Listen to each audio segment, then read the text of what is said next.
Well, we are working our way through Nehemiah, and this summer we picked a few of the smaller Old Testament books to sort of get those under our belt because you guys wanted to learn some of the Old Testament books, so that's why we did that.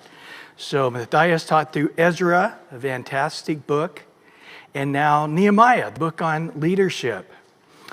Well, you know, not all the Bible is the Word of God, but not all the Bible is equally as important as other parts. So I think the Sermon on the Mount in Matthew 5 is probably more important than Genesis 5, which is just a genealogy, right? And so here again, we're teaching through Nehemiah, but we teach right through it. So that, you know, that's the thing is that when you hit genealogies and you hit things like we're tonight, these lists of names, it again lets us know the historicity of the Bible. The Bible is a historical document. And if it was just a bunch of myths and stuff, they wouldn't give you pages and pages and pages and pages of names that can be verified or unverified. And there was a season those names were incredibly important, especially up to the time of the Messiah. And especially at this time, who can be a priest and who can be a Levite, who's from the tribe of Aaron, the tribe of the Levites, are they truly? And that was important to have a temple again, as they did during the time of Christ. But now 70 A.D., Titus came up from Rome, destroyed Jerusalem. All of these records are now gone. And remember Ezra and then also Nehemiah, they took the records. There were some guys claiming to be Levites, some guys claiming to be priests of the tribe of Aaron. And the genealogies proved it out that they weren't. They said, hey, you can't serve here because you're not there. So today that could not be done. So the Antichrist, it's weird when you go to Israel because the Jews will tell you exactly what they would do in accepting the Messiah if he were to come. And they perfectly described the Antichrist. And it just puts chills right up on the back of your neck because they fully believe the Messiah will bring them back into the temple, which we know that's exactly what the Antichrist is going to do. In the middle of the tribulation period, he sets upon the mercy seat in the Holy of Holies and claims himself to be God. And at that point, the Jews' eyes are open and they reject him. But anyway, the stage is being set now. And of course, it can't be a legitimate temple with legitimate Levites and sons of Aaron because those genealogies have been destroyed. But to this point, especially Jesus proving his lineage of the tribe of Judah to be the Messiah of the tribe of Judah, that was very important. But after the Messiah, it's really not important anymore for the prophecies to be fulfilled. So we've been in Nehemiah. The walls got built in 52 days. Amazing. The people saying, read us the Bible. We want to know the scriptures. And they kept reading them hours a day, 6 hours a day reading. And then eventually they hit a pattern where they would read the Bible for 3 hours a day, and then they would pray and repent and worship God for 3 hours a day. 6 hours of worship every single day. I don't know. It depends on where you're at with the Lord yourself, whether that sounds horrible or wonderful. Where I'm at right now, that sounds wonderful. I'd love to get up every morning, take my coffee, watch a little news, and then go out and all this crowds of passionate people just hungering to hear the Bible read for 3 hours and then sit around and discuss it with each other and pray about it and worship and cry and repent. And oh man, that just sounds heavenly to me. But there's times in my life when it's like, oh man, 30 minutes is too much, hopefully we'll all get to that place where we're passionate and stay passionate for the Lord. But they're in the midst of the revival, and now they're reaping their rewards of revival. As Chuck Smith used to always say, they're under the spout where the blessings flow out. That's where you want to live, right under God's spout, where the blessings flow out. And that's where they were. And so they need to get down to some practical business before they dedicate the temple. We'll see at the end of chapter 12 here. So practically, they have the city with walls, but nobody wanting to live in the city. So at this point, the city has been being used as a garbage dump. It's been in horrible conditions for almost well over 100 years, probably close to 200 years. It's just been nothing. It's just been a trashed ruins, if you would. Now they got the walls, but that's it. They don't really have but a few buildings inside. It seems like they have a swap meet that's going on inside the gates on a regular basis. The Temple Mount area isn't even usable. They're all way over by the refuse gate is where there's a flat area. It seems like that's all they're using, and that's where the people have been worshiping and hearing the word and talking it all. Not in the Temple Mount area. It doesn't even seem like it's usable. And so they're saying, hey, it's not a great place to live right now, but we need people that would do it. And there weren't enough people willing to do it, so they had to cast lots. In verse 1, now the leaders of the people who dwelt at Jerusalem and the rest of the people cast lots to bring 1 out of 10. As we get to the end, we're going to see it's about 50,000 people in this lottery system. And 1 out of 10, about 5,000 people, would eventually win the lottery in a negative way. It's like, I don't want to win the lottery. I don't want to live inside Jerusalem. I want to go back to my farm and live in the country and enjoy living out on the farm. But 1 out of 10 they had to dwell in Jerusalem, in the holy city. Isn't that crazy? The holy city, nobody wants to live there. And 9/10 could go back and dwell in any cities or towns or, live in the country. And so in verse 2, though, it says there were a group of people that volunteered, and the people blessed all the men who willingly offered themselves to dwell at Jerusalem. So there were a group of men. Interesting, they were the leaders from each of the tribes. A lot of them were leaders of Benjamin and Judah who didn't want to live there either. They just knew that they needed leadership if the city was to succeed. And they said, I don't want to do this, but I must do this to be a responsible leader. And to not just have a bunch of people meandering around in the city and nothing really progressing or moving forward. We need to get there to make sure the water systems, the sewage systems, the building structures, they need leadership to organize this thing and to get it built up and growing.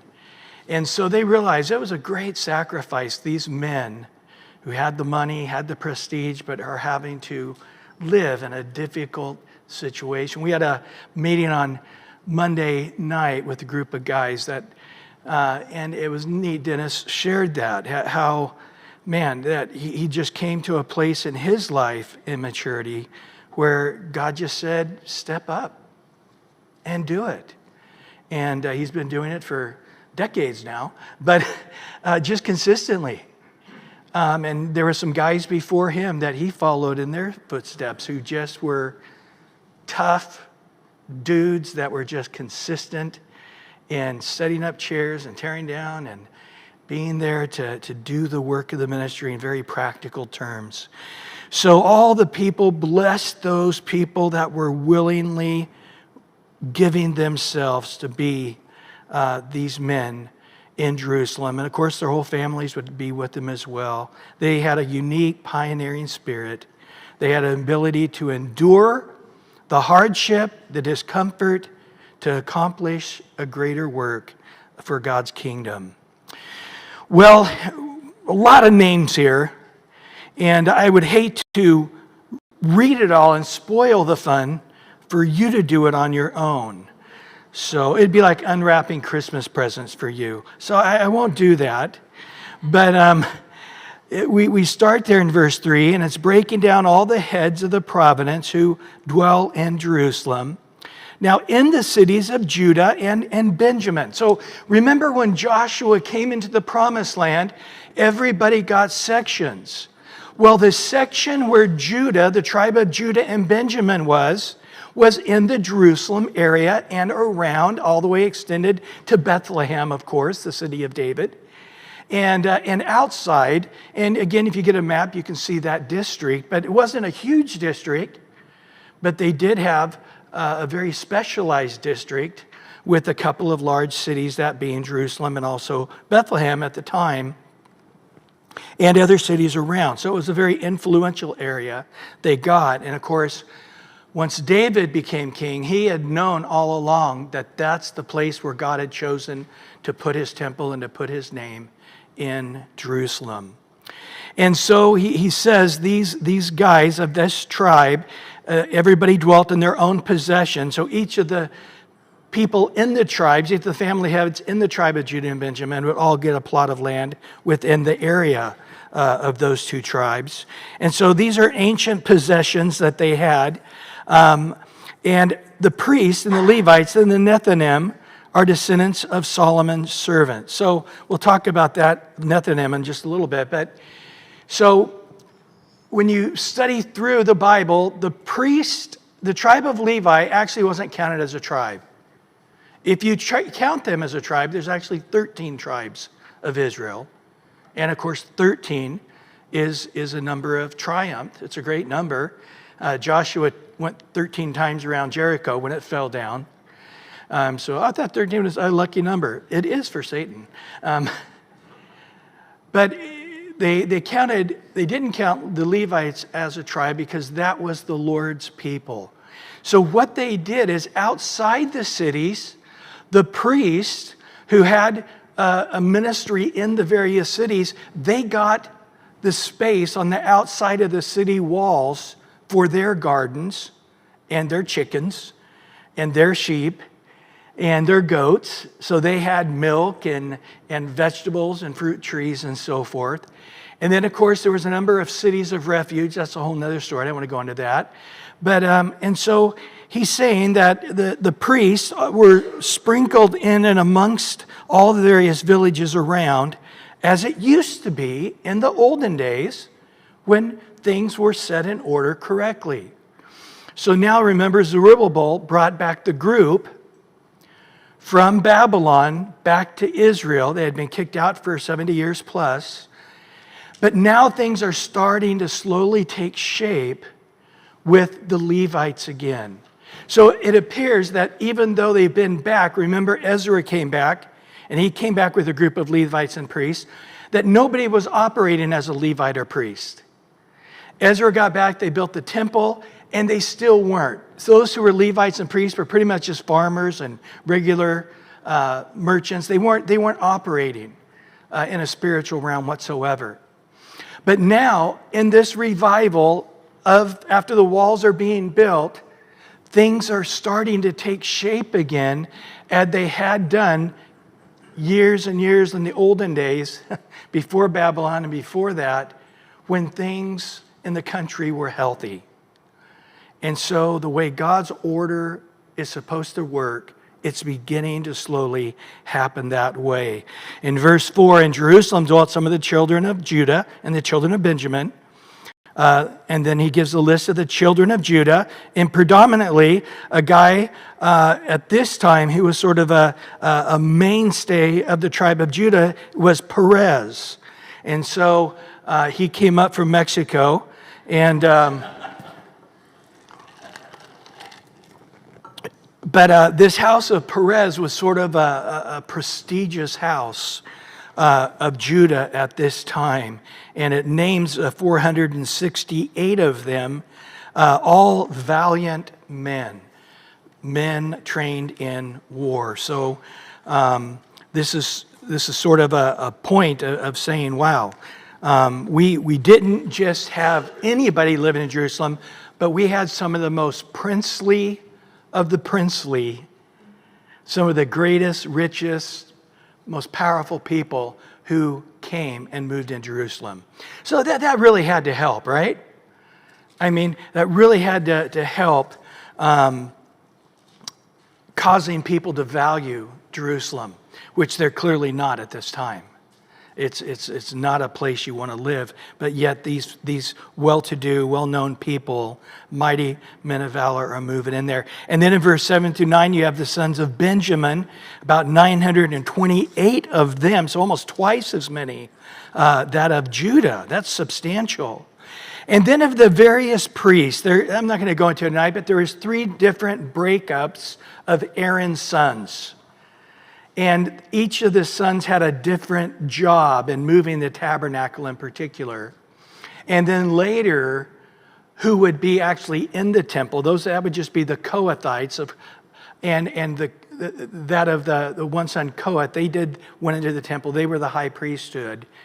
And then you had Merari and so forth. And they all had their different jobs outside the temple area. And so some were heads of the father's house, it says in verse 13. Verse 12 tells us some did the work of the house. And when you add it all up, it's about 1,190 of the priests, of the actual sons of Aaron. And then of the tribe of Levi, not those who were sons of Aaron, there was about another 284 of them that lived in the holy city. And then in verse 19, you had gatekeepers, people who were just doing the job of administrating, cleaning, setting up, tearing down, organizing. If you look at the Jewish calendar, there were always feasts getting ready to happen or just happening. And there's a lot of things that would have to be turned over and changed for each of the different festivals. And so they were just employees, if you would, who were historically, their parents, it's sort of a family job that were able to do this. And so they're back there now doing the administrative work, helping out the Levites and the priest. And so basically what we have up to this point is a list of all the heads of the province who lived in Jerusalem. An extensive list including tribal leaders of Judah and Benjamin, military men, priests, Levites, gatekeepers, civil leaders, royal servants, and all these notable men and their families took the lead by choosing to settle in Jerusalem, setting a good example for all of God's people. And then outside of that, you had people that weren't living directly in Jerusalem, but right outside of Jerusalem, other priests and Levites. So it appears that they probably lived right outside of Jerusalem, but still came into the city each day to work and to minister, even though they sort of had a house in the suburbs, so to speak. And it says in verse 21, now the Nethinim dwelt at Ophel, and it gives the names of these guys. Now, the Nethinim is sort of a new name given referring back to the Gibeonites. Do you guys remember the Gibeonites? Joshua chapter 9. Joshua, rather than inquiring of the Lord, just made the decision. You had this group of people that said, we traveled from another country way far away, and look at our food, it's all molded, and look at we're all dusty. But they were really just on the other side of the hill. And they talked Joshua into making a covenant with the Gibeonite people they lied to them, saying, we live a long, long way outside the promised land. We want to make a covenant that we always have favor with each other. And Joshua made the covenant, made the vow. We just talked about this, didn't we? Where the children of Israel made a vow, made a covenant, and Jesus said, don't do it, but if you do it, boy, you got to make your yes, yes, and your no, no, you can't get out of it. And so when Joshua knew he was tricked, God said, you got to keep your vow. And Joshua said, okay, I'm going to put a little footnote on our relationship. From now on, you're our servants to the priest.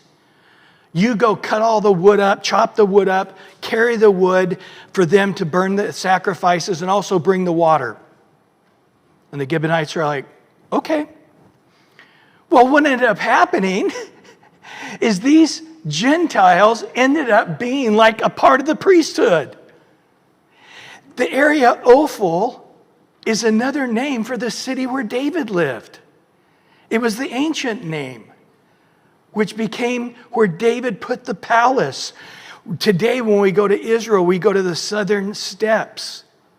And right there in that area and right below is where David had his house, which is the area of Ophel, overlooking the Kidron Valley and then looking at the Mount of Olives. It was a very prestigious place. Of course, at this time, all of Jerusalem's just a broken down ruins.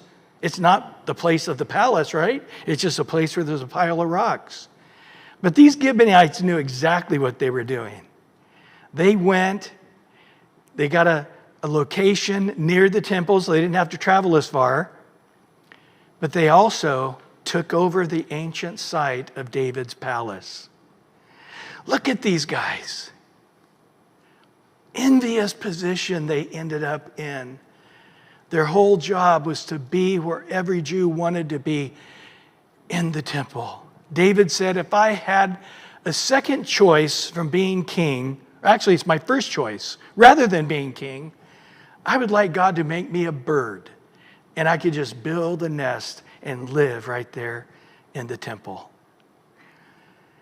And so these Gibeonites really were quite an interesting group of people who end up living in a very prestigious area and with an envious job. Well, in verse 22, now the overseers of the Levites of Jerusalem, and he gives the name of who they are, Uzi and so forth, and the singers in charge of the service of the house of God. Now, if you study back in the law, you won't find Moses in the law making singers for the temple or the tabernacle. This was something David did.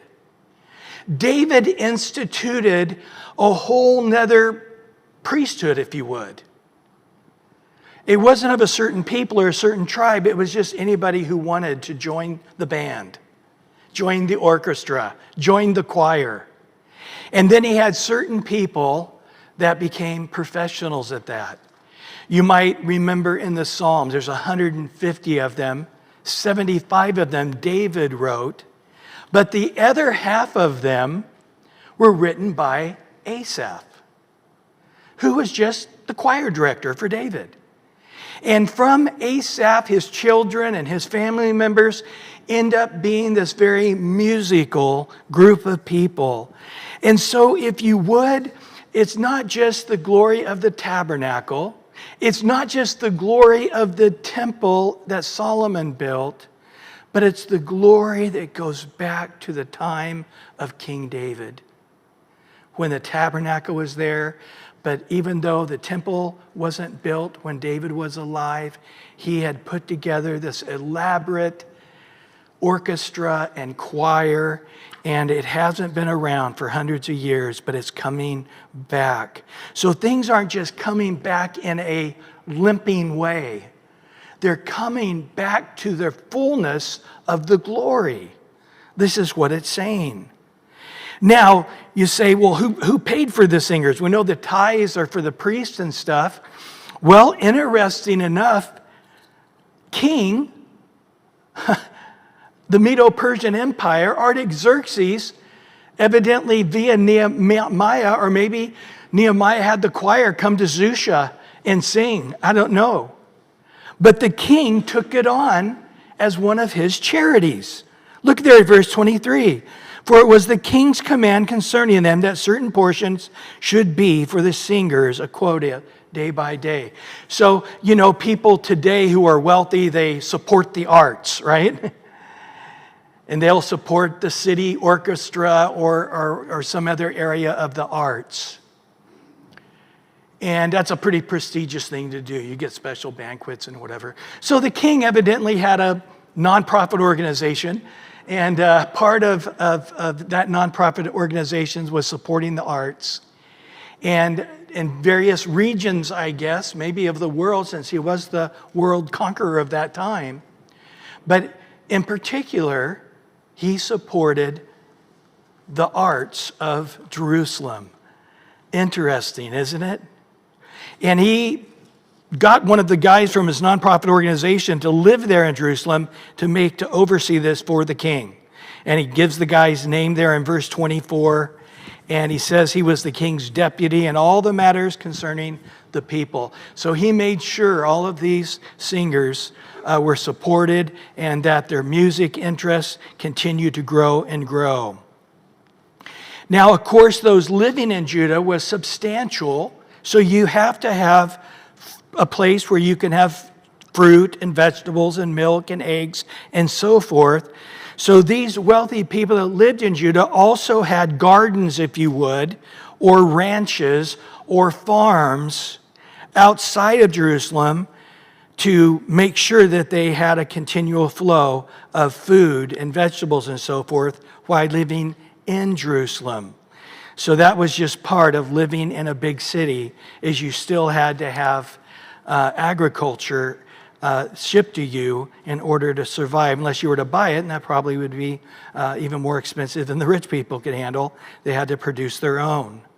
And then verse 31, there to verse 36, the children of Benjamin, list them, and some of the Judean divisions of the Levites were in Benjamin. So at this particular time, when it came to the Levites, and you had some living in the area of Benjamin and some in the area of Judah, and they were operating as one unit. The tribe of Benjamin and Judah were really not two separate groups. They really operated as one group.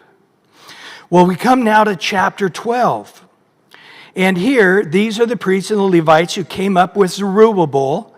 So now he's saying, let's recognize not only those who were the pioneers who came with Zerubbabel. Remember that first a group that came with Zerubbabel? What did they come when they came back to Israel?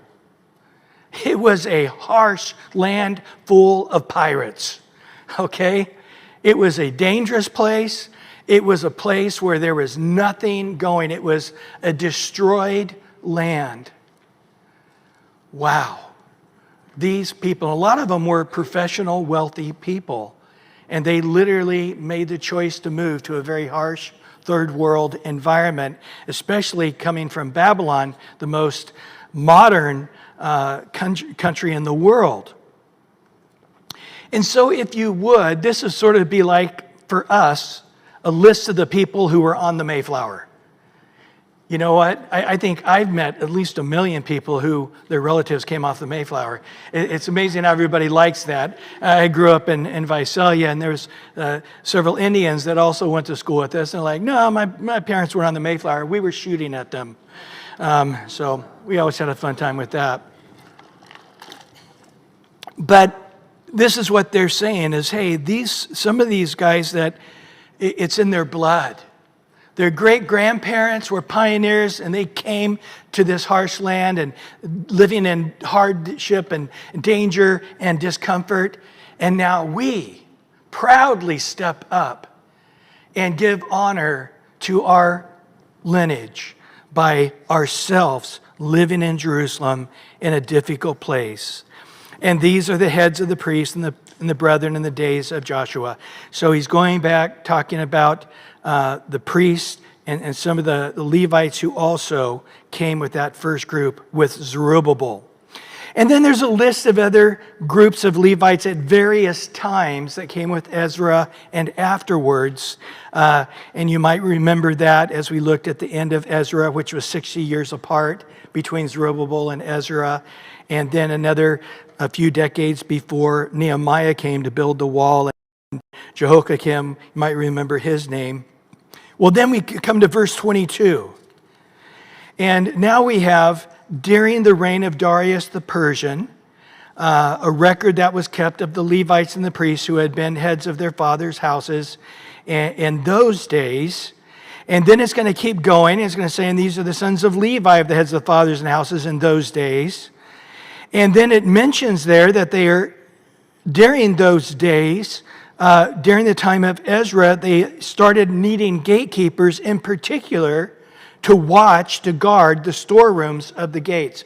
Remember what the storerooms? That was where the extra tithes and offerings came. It was God's desire that there would be a buildup of finances.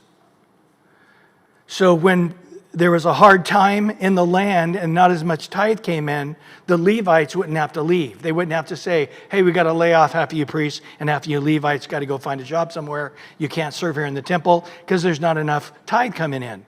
So God wanted a storehouse full of money so when they hit lean times, they would still be supported. So they needed somebody to guard the vault, so to speak, which is a good thing.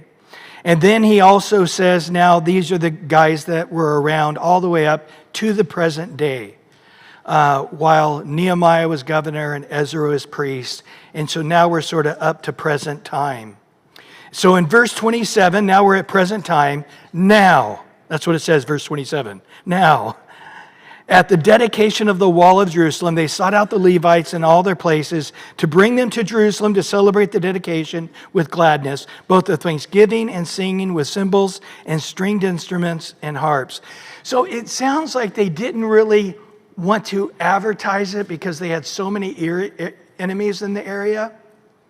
They were going to do a dedication. They wanted everybody there. But they just said, go out and make sure that every priest, every Levite in all of the country of Israel know to come. And as we're going to see here in a minute, they had to come a few days earlier to practice because this ended up being a very elaborate, choreographed event. And so they made sure that happened. And again, it would be a dedication with gladness, thanksgiving, singing, cymbals, stringed instruments, harps. It was going to be a big concert, a big event, a very organized and well-structured and quality thing. We want everybody here. In verse 28, the sons of the singers gathered together from the countryside around Jerusalem, from the villages. And he goes on to say, for the singers had built themselves villages all around Jerusalem. So leave it up to the music people. They all build these little musical compounds, these little musical communes, these little musical villages that were kibbutz for musicians. So if you had a desire to become a musician, you could go and live in one of these musical villages, and they would teach you, and you would practice, and then you're not too far away from Jerusalem, so when it came time to come and use your talents, you're right there to be a part of it. And again, they were supported financially by the king, Artaxerxes, to be able to have these artistic communes. And before that could happen, again, everybody's there in town. They're practicing, they're rehearsing. The musical people are getting together. Probably some of the people in different villages go to the place where all the musicians are living and sleep there for a few days or having a little musical retreat. And all the priests now are gathered together, and everybody's a part of this. As they go around, they first purify themselves, but then they purify the people. They're going throughout the city and all around and purifying the people, sprinkling of water. But they're also doing it with the gates. And they're also going around and doing it all the various bricks all around, inside and outside, probably the city of Jerusalem.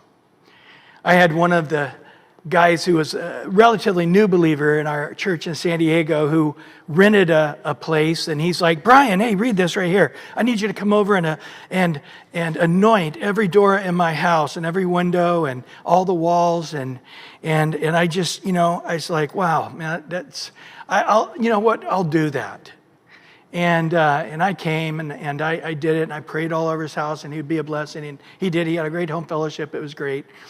But then he told people about that. And so then I had literally 5 people calling going, hey, I need you to come to my... And I'm like, okay, I need like 4 full-time staff just to go anoint doors and walls in people's houses. Sorry, I should have never done that to begin with. I really opened a Pandora's box there.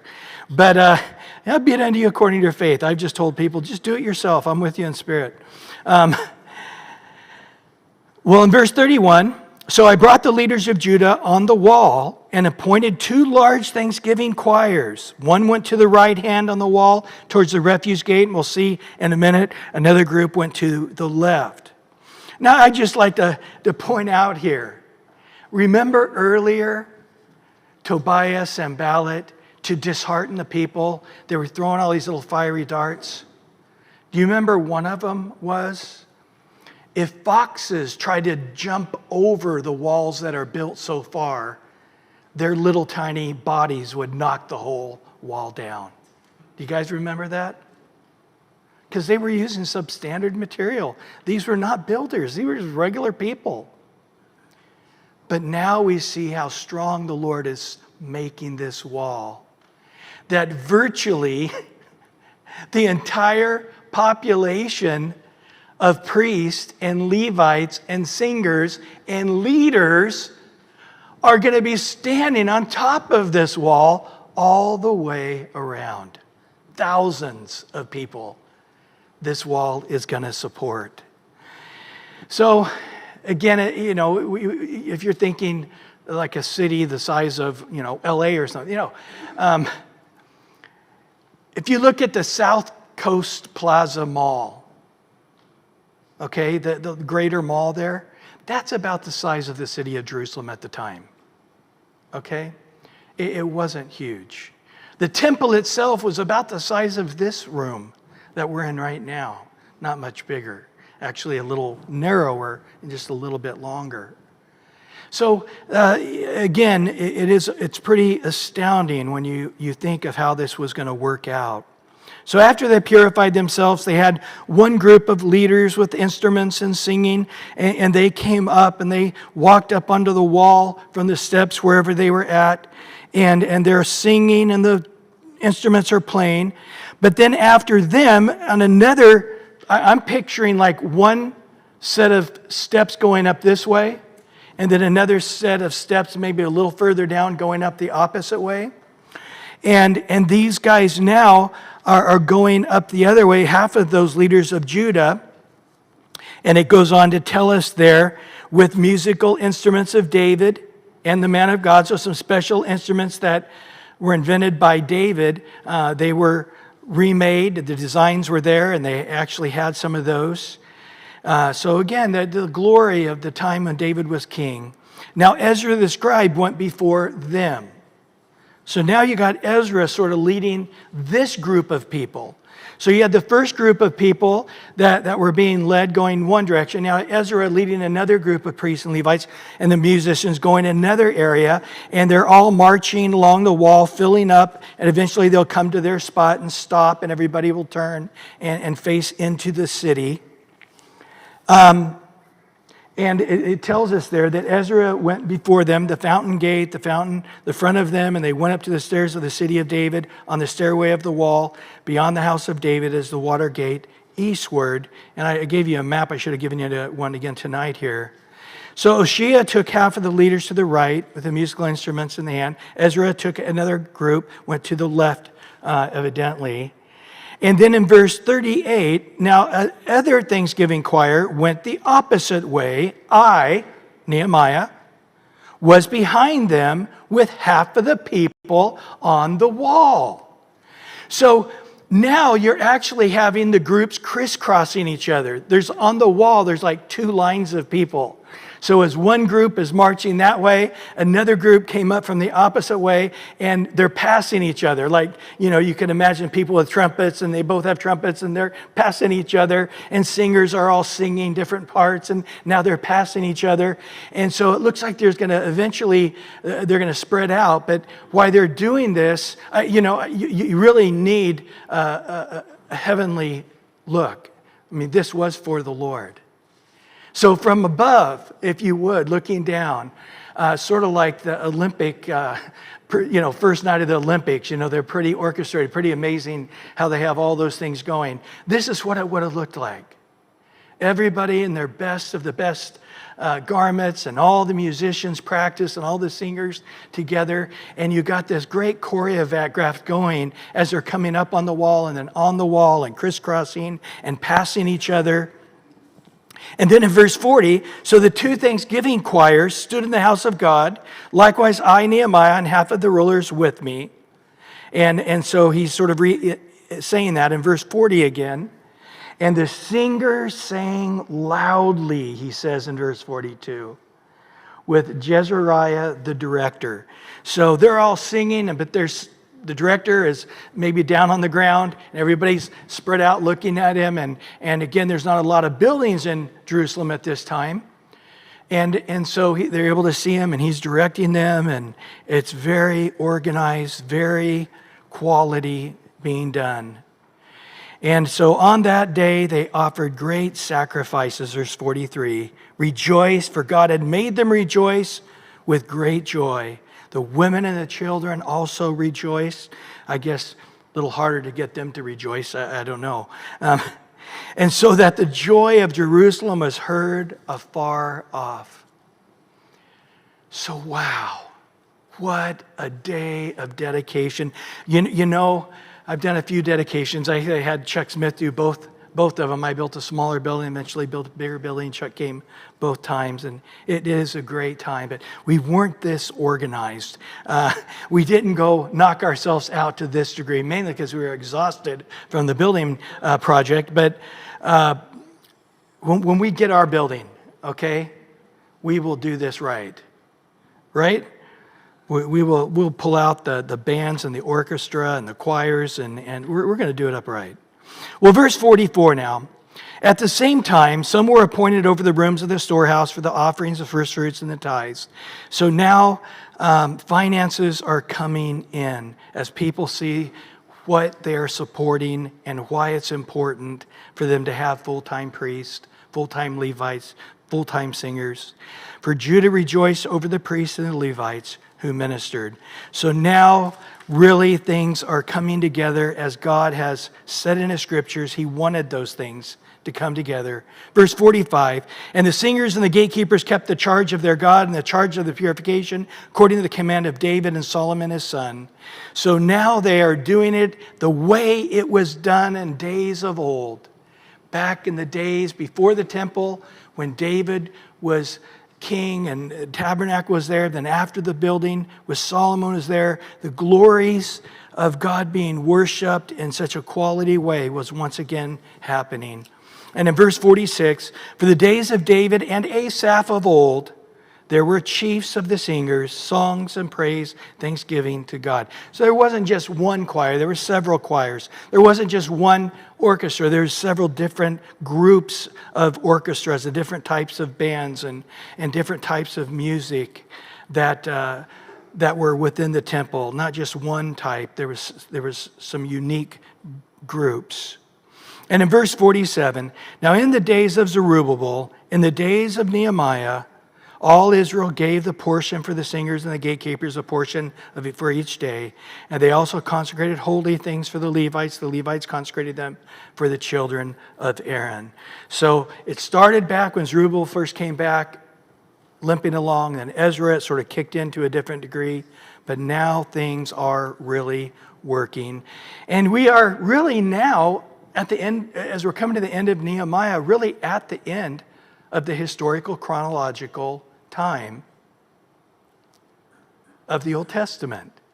We have Esther, which is really the final book of the history, but that really is within the time period of this and even before.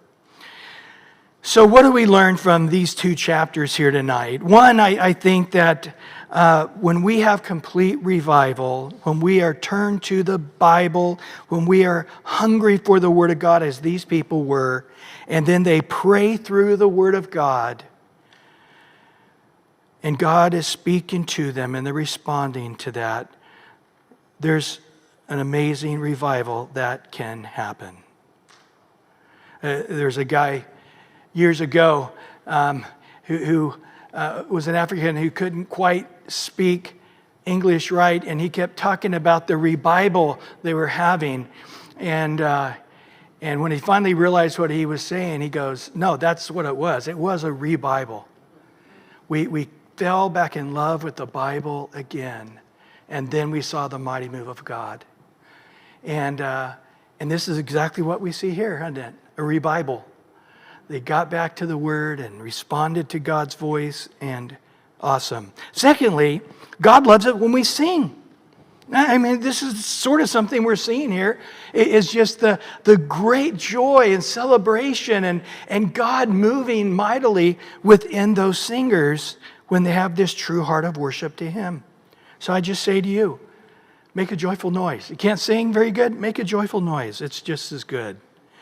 Number 3, be faithful in your giving, in tithes, and above that, in your offerings. Number 4, when we purify and sanctify ourselves unto God in dedication to the great work He has done and He has done through us, He will bring us into a season of great joy. Amen.